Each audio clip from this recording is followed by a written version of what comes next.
मेरे प्यारे बच्चों, आपका स्वागत है आपके अपने YouTube चैनल DC अकेडमी में। तो स्टूडेंट्स, आज के इस लेक्चर में हम लोग बात करने वाले हैं इन्फिनेटिव का यूज़ करके कैसे दो या दो से अधिक सिंपल सेंटेंस को जोड़ करके एक सिंगल सेंटेंस बनाते हैं। तो आपको इन्फिनेटिव के बारे में पता होगा कि इन्फिनेटिव क्या होता है। तो हमारा जो इन्फिनेटिव होता है उसका जो फॉर्म होता है वो 2 प्लस वर्ब की फर्स्ट फॉर्म होता है। ये आपको अच्छे से पता होगा कि इन्फिनेटिव का जो फॉर्म होता है वो 2 प्लस वर्ब की फर्स्ट फॉर्म से होता है। अब इसका जब हम हिंदी मीनिंग निकालते हैं ना, तो उसके एंड में आपको ना नी ने, जैसे कहा जाए टू रन मीन्स दौड़ना, तो दौड़ना के एंड में क्या रहा है? ना। तो ऐसे ही जितने भी इन्फिनेटिव वर्ब होते हैं उसके एंड में ना नी ने होता है। यहाँ पर हमारा ये जो टॉपिक है बहुत छोटा टॉपिक है, जिसमें हम दो ही रूल पढ़ करके हम ये अच्छे तरीके से समझ लेंगे कि कैसे हम इन्फिनेटिव से सेंटेंस जोड़ते हैं। ये कह सकते हैं कि वो दो रूल कौन से हैं। वो दो रूल नहीं, एक तरीके से देखा जाए। देखिए, ये 2 प्लस वर्ब की फर्स्ट फॉर्म एक्टिव वॉइस में अगर बनाते हैं और पैसिव वॉइस बनाते हैं, तो एक्टिव का इन्फिनेटिव और इस तरफ पैसिव का इन्फिनेटिव। तो एक्टिव का इन्फिनेटिव और पैसिव का इन्फिनेटिव में क्या अंतर होता है? देखिए, एक्टिव का इन्फिनेटिव जो होता है वो 2 प्लस V1 से बनता है, और पैसिव का जो इन्फिनेटिव होता है 2 प्लस B प्लस V3 से बनता है। ध्यान रखिएगा, जो एक्टिव का इन्फिनेटिव होता है जैसे टू परचेस, और पैसिव वॉइस का इन्फिनेटिव से जब सेंटेंस को जोड़ेंगे तो वहाँ पर टू बी परचेस्ड हो जाएगा। बात को समझिएगा, जब एक्टिव के इन्फिनेटिव से हम सेंटेंस बनाएंगे तो हम लिखना होगा जैसे कोई भी 2 प्लस वर्ब की फर्स्ट फॉर्म, यानी टू परचेस एग्जाम्पल के तौर पे। लेकिन जब पैसिव का इन्फिनेटिव से बनाएंगे उसको हम, तो टू बी परचेस्ड हो जाएगा। ठीक है ना। यहाँ पर टू और बी जो है V1 है, बी भी तो एक फॉर्म होता है।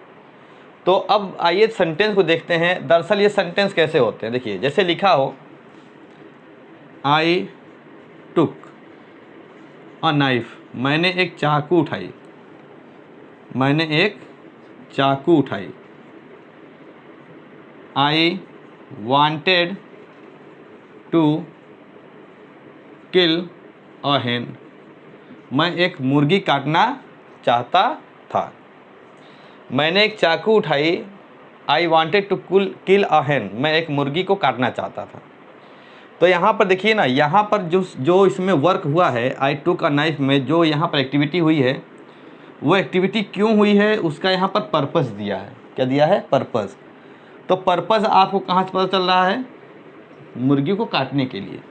तो अगर इस सेंटेंस को हम जोड़ेंगे, इन्फिनेटिव को से जोड़ेंगे, यानी कि हम दो सिंपल सेंटेंस को जोड़ करके एक सिंपल सेंटेंस बनाएंगे, तो आई टुक अ नाइफ टू किल अ हेन। तो ये तो सेंटेंस बहुत ही आसान था, क्योंकि इसमें जो है आपको 2 प्लस वर्ब की फर्स्ट फॉर्म दूसरे सेंटेंस में दिख गया था। तो हमने क्या किया, पहले सेंटेंस को लिख करके दूसरे सेंटेंस को टू किल से ऐड कर दिया।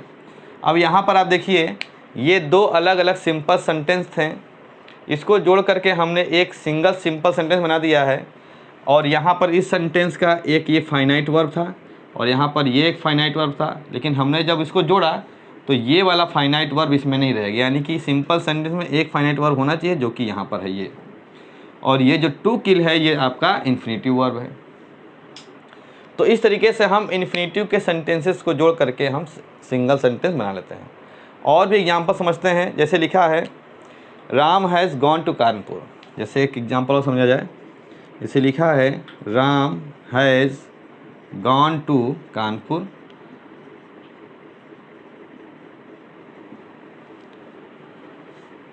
राम जो है क्या कहाँ गया है? कानपुर गया है। ठीक। ही विल लिव देयर, वह वहाँ रहेगा। राम जो है कानपुर गया है, वह वहाँ रहेगा। तो भाई कानपुर जाने का पर्पस क्या था? कि वो वहाँ उसको रहना था।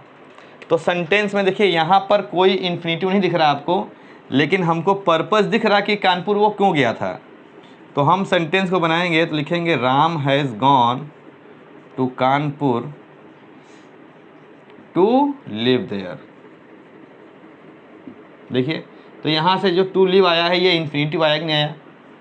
तो यहाँ पर ज़रा हिंदी मीनिंग निकालिए कि वह कानपुर रहने के लिए गया है। तो रहने और रहने में देखिए ना नी ने आ गया, यानी कि ये इन्फिनिटिव है। समझ में आया आपको। और भी एग्जाम्पल समझेंगे तो और आपको जो है समझ में आएगा। तो और एग्जाम्पल इसके देखते हैं।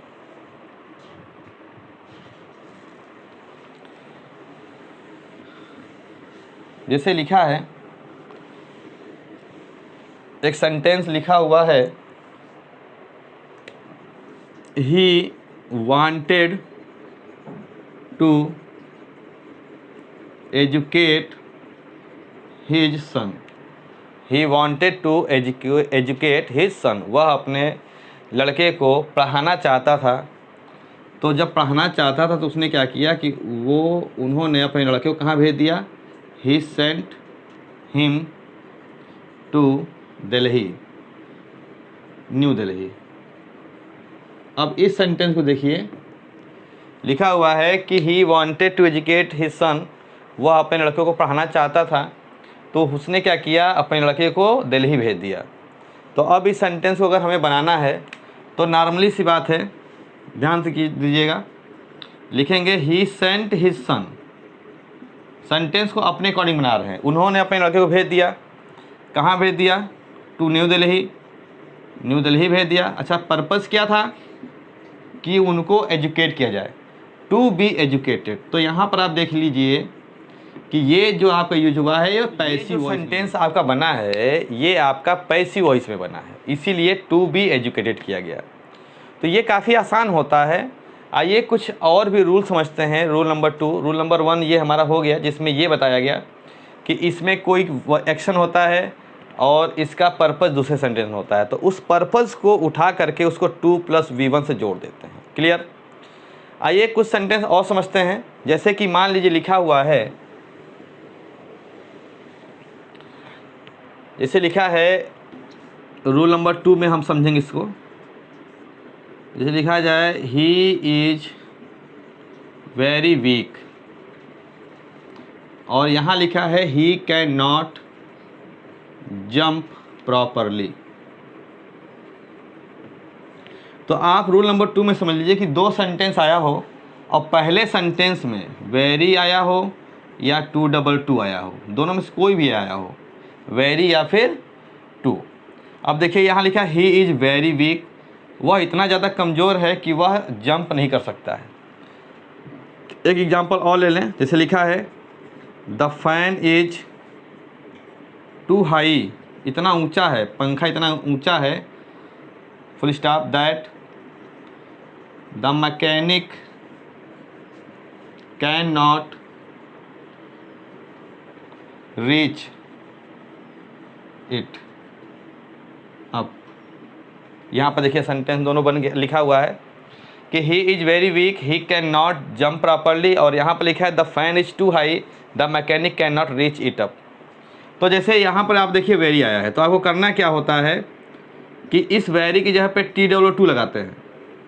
इस वेरी की जगह पे एडवर्ब टू लगाते हैं, और यहाँ पर जो वर्ब होता है, यहाँ पर जो वर्ब होता है उसको 2 + V1 से जोड़ देते हैं, तो टू जंप प्रॉपरली।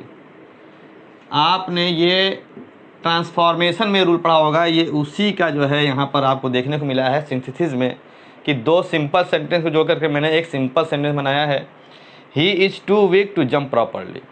तो समझना है कि इस वीक के इस वेरी की जगह पे 2 लगाना है, और यहाँ से जो आपको वर्ब मिलेगा उसको 2 से जोड़ देना है। जैसे सेंटेंस ये लिखा है the fan is too high, the fan is, अब यहाँ पर ऑलरेडी 2 है तो अच्छी बात है, 2।